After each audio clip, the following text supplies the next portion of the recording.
નમસ્કાર મિત્રો અને વડીલો, તમારું બધાનું ગુજરાતી સ્ટોરી ચેનલમાં સ્વાગત કરું છું. એક અત્યંત ધનવાન વ્યક્તિ પાસે ખૂબ પૈસો હોવા છતાં લોકો તેને માન સન્માન આપતા નહીં, પરંતુ એક દિવસથી બધા લોકો તેને માન સન્માન આપવા લાગ્યા.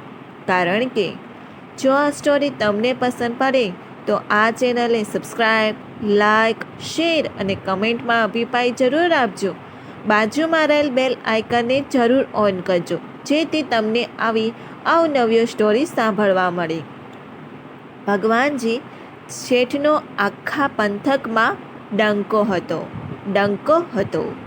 આખા પંથકમાં તેની જેટલી સંપત્તિ કોઈ પાસે ન હતી. અત્યંત ધનવાન હોવાથી શેઠજી ખૂબ જ સાહેબી ભોગવતા. પુષ્કળ પ્રમાણમાં ધંધો ચાલતો. રાજા રજવાડામાં પણ શેઠનું માન જળવાતું અને તેની પણ એક ખુશી દરબારમાં પડતી.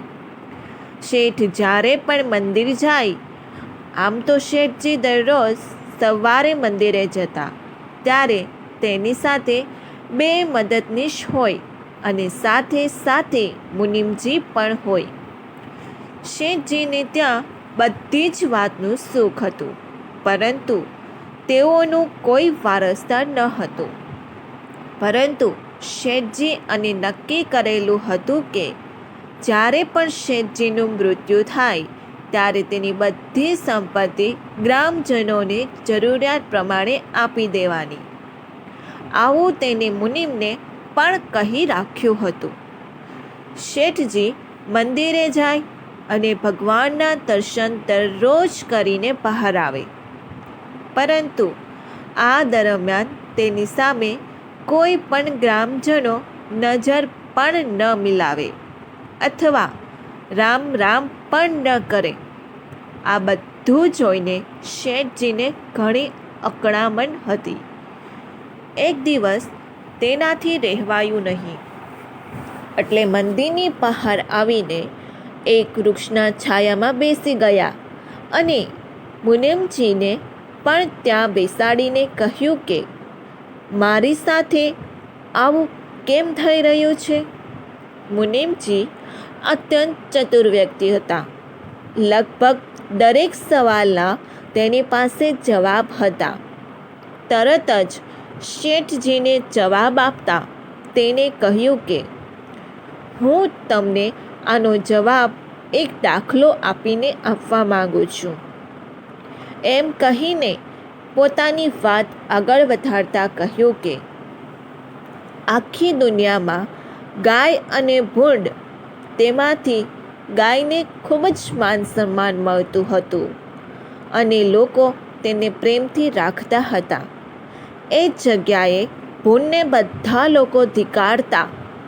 આવું જ હોય ને, ભૂંડને ખૂબ જ ખરાબ લાગ્યું, એટલે તેને ગાય પાસે જઈને કહ્યું કે તમને બધા લોકો એકદમ પ્રેમથી રાખે છે અને ભગવાનની જેમ પૂજે છે, જ્યારે મને તો કોઈના ઘર પાસે જાઓ તો પણ બધા લોકો લાકડી મારીને ભગાડી મૂકે છે.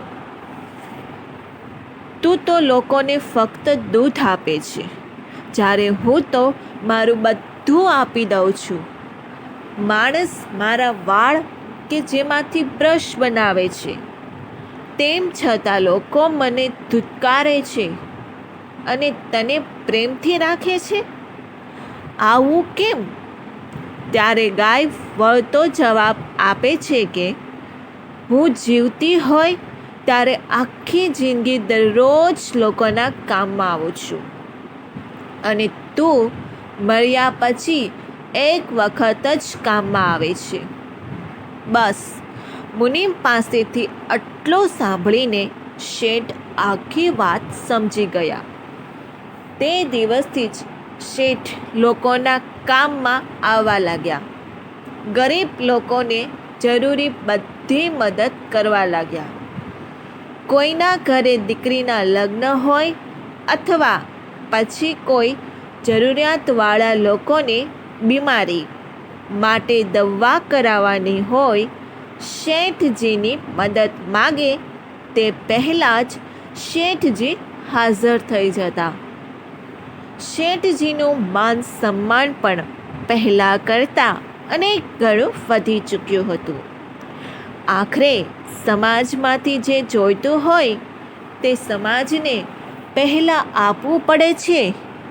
ખુશી જોઈતી હોય તો ખુશી, પ્રેમ જોઈતો હોય તો પ્રેમ, અને ટૂંકમાં આપણે જેની અપેક્ષા રાખતા હોય એ પહેલાં આપવું પડે છે અને પછી આપણને અનેક ગણું પ્રાપ્ત થાય છે.